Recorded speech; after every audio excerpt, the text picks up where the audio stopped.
आपसे आगाज़ करूंगा मुज़ाकरात। आप तीनों तज्ज़ियाकारों का तकरीबन यही मौक़िफ़ था, तौर पर आपका ये मौक़िफ़ था कि 0 + 0 = 0। तो कल ये प्रूव हो गया, ये इक्वेशन प्रूव हो गई कि left hand side is equal to right hand side. लेकिन मेरे जैसे कुछ लोगों की ये मानना था कि शायद मुज़ाकरात में कुछ मदद मिल जाएगी, कुछ हम जमहूरी तरीके से आगे बढ़ जाएंगे। तो अब आगे क्या होगा?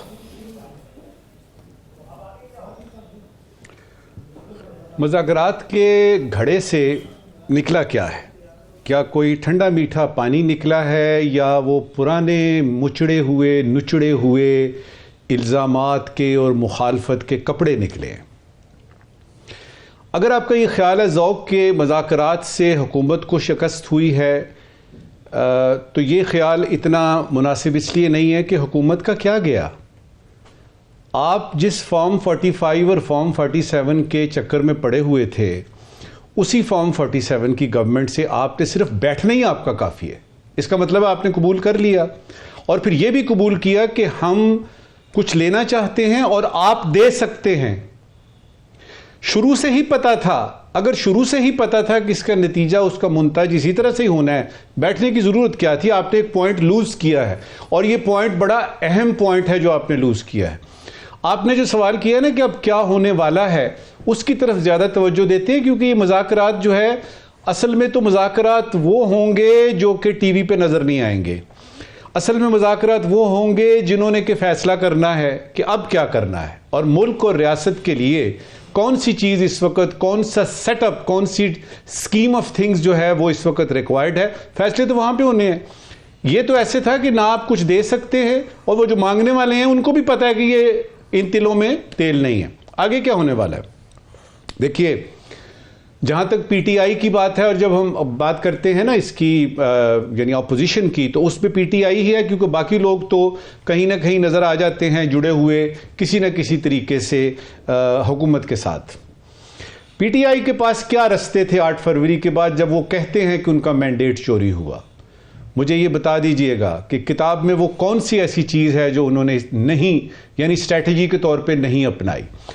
इलेक्शन कमीशन से शुरू कर लीजिए, उसने ये रिजर्व सीटों की बात कर लीजिए। आप अदालतों में जाते हैं, आपका कुछ सुनवाई नहीं होती।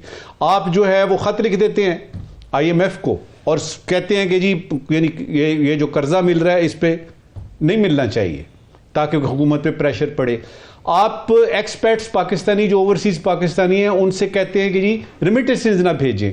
आप यूनाइटेड नेशंस में, आप US में, आप ब्रिटेन में यानी बरतानिया में आप खतूत लिखते हैं उधर के जो लेजिस्लेचर्स हैं कि देखें जी ये ज़्यादती हो रही है।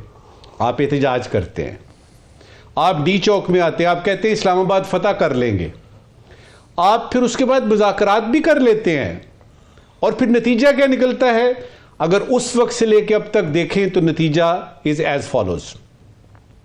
आप 9 और 10 मई में फंसे हुए थे और ये 190 मिलियन पाउंड और ऐड हो गया है।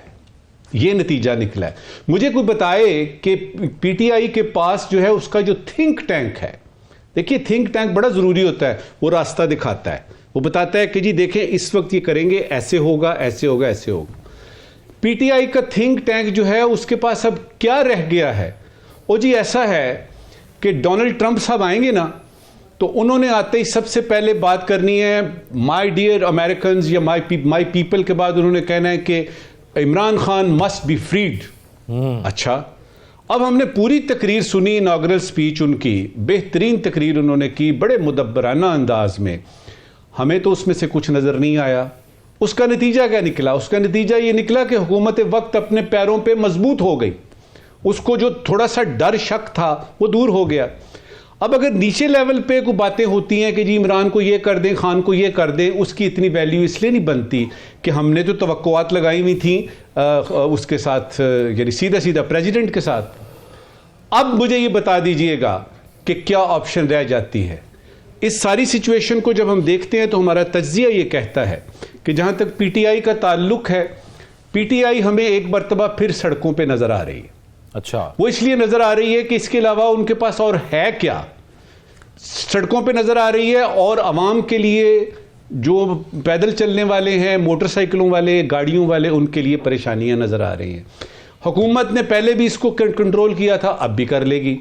दूसरी तरफ हुकूमत वक्त को थोड़ी सी स्पेस मिली है इस सारी सिचुएशन से, जिसमें कि पता लगा है कि हाँ भाई अब तो प्राइम मिनिस्टर साहब ने यानी ख़त भी लिख दिया डोनाल्ड ट्रंप को, जो उधर से खदशात थे वो हिसाब किताब बराबर हो रहे हैं। लेकिन दिल में खटका है, दिल में, क्योंकि वो जो मुज़ाकरात है ना जिनसे कि ख्वाजा आसिफ को और ये बाकियों को डर लगा हुआ था और सारे आके कह रहे थे कि मुज़ाकरात हमसे करें, 2 दरवाजे नहीं होते, दरवाज़ा एक होता है, वगैरह वगैरह, वो डर अभी भी है।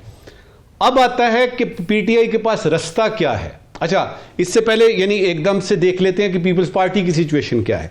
पीपल्स पार्टी जो है वो बड़ी अपने तरफ से स्मार्ट खेल रही है कि उन्होंने सारी आईनी पोजीशनें भी ले ली और उन्होंने सारे जो है ना वो मीठा मीठा हप कर लिया।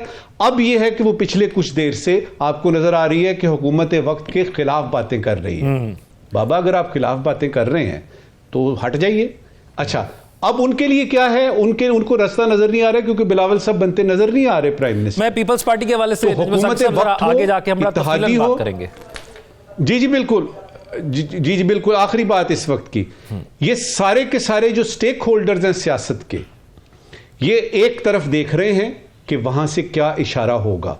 और इस वक्त की आखिरी बात यह है कि जब तक उधर से जिन्होंने ये फैसला कर लिया है कि इस मर्तबा सियासतदान खुद कोई हल निकालें, हम बीच में नहीं आ रहे, जब तक उधर से नहीं होता कोई इशारा, ये सिचुएशन ऐसे ही चलती रहेगी। और पीटीआई का अल्लाह हाफिज।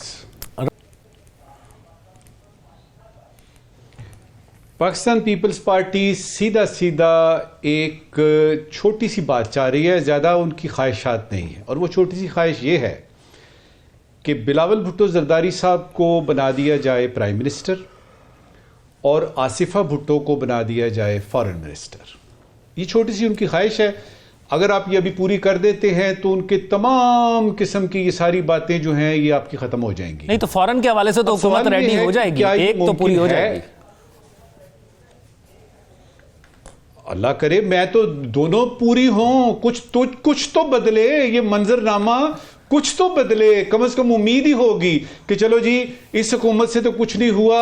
ये बिलावल भुट्टो साहब आ रहे हैं, ये बात करते हैं जुल्फकार अली भुट्टो की, बीबी की बात करते हैं, बीबी शहीद की, ये कुछ ना कुछ करके दिखाएंगे और कुछ नहीं तो उम्मीद तो होगी। अब सवाल यहां पे जो है ना वो बड़ा अहम एक ये है कि जो पीपल्स पार्टी कह रही है, मेरे सामने लिखा है कि विफाकी हुकूमत, ये उनके शर्जील मेमन साहब ने कल ही बयान दिया, विफाकी हुकूमत अवामी मसाइल हल करे, सिर्फ इसी को ले लीजिए। और पहले तो देखते हैं कि इसका ये अवाम के मसाइल से इनकी मुराद क्या है। अवाम के मसाइल से इनकी मुराद है पीएचडीपी में सिंध को डालें, सिंध के मसाइल हल करें, ये पानियों के मसले, ये कनाल्स के मसले ये हल करें, ये उनके नज़दीक अवामी मसाइल हैं। दूसरी तरफ हम क्या देख रहे हैं, ख्वाजा आसिफ साहब को और बिलावल भुट्टो जरदारी को ये कल ही बना दिया गया है। एक हाई पावर्ड बोर्ड होता है जो 21 से 20 जो है ना वो ग्रेड के अफसरों की, यानी 21 से 22 में जो आते हैं उनकी प्रमोशन करता है, जो पिछले पता नहीं कितने अरसे से नहीं हुआ। और बहुत सारे लोग जो हैं वो बेचारे 21 में सारी क्वालिफिकेशन के बावजूद वो रिटायर हो गए 21 में ही, उनका बना दिया गया है। अगर तो अवामी मसाइल की बात है ये भी उसमें आता है।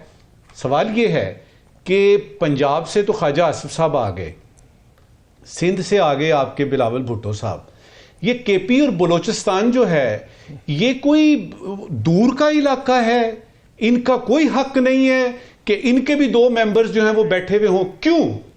तो बिलावल भुट्टो जरदारी साहब ठीक है, वो ठीक कह रहे हैं अवामी मसाइल हल हों, लेकिन अवामी मसाइल वो देखें कि क्या पूरी अवाम की बात हो रही है, चारों सूबों की बशमूल गिलगित और बल्तिस्तान और आजाद कश्मीर के, कि या सिर्फ सिंध की बात हो रही है। 2-3 सवाल करके अपनी बात खत्म करता हूं।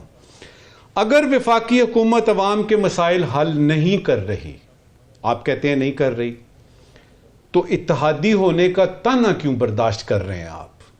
पहला सवाल। दूसरा सवाल, हुकूमत, आप कहते हैं जी हुकूमत के पास 2/3 अक्सरियत नहीं है। कल इन्होंने बिलावल भुट्टो जरदारी साहब ने कहा हुकूमत के पास 2/3 अक्सरियत नहीं है, पता नहीं कैसे वो बातें कर रहे हैं।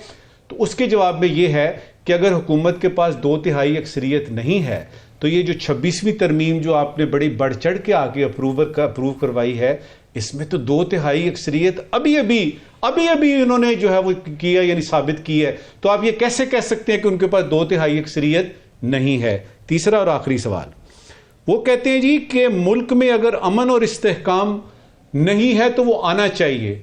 अगर मुल्क में अमन और इस्तेहकाम नहीं है तो ये बता दीजिएगा कि पीपल्स पार्टी ने, पीडीएम हो या अभी की हो हुकूमत, उसमें इत्तेहादी बन के सारी आईनी पोजीशनें लेके सारा हिसाब किताब करके प्रैक्टिकल लेवल पे सिंध के अलावा किस जगह पे इन्होंने कोई ऐसी बात की है कि जिसमें पता लगे कि पीपल्स पार्टी बाकायदा तौर पे बीच में है और वो अवाम के ओवरऑल मसाइल को हल कर रही है? लिहाजा ये कहना कि पीपल्स पार्टी क्या चाहती है, सियासत चल रही है, सियासत चलेगी।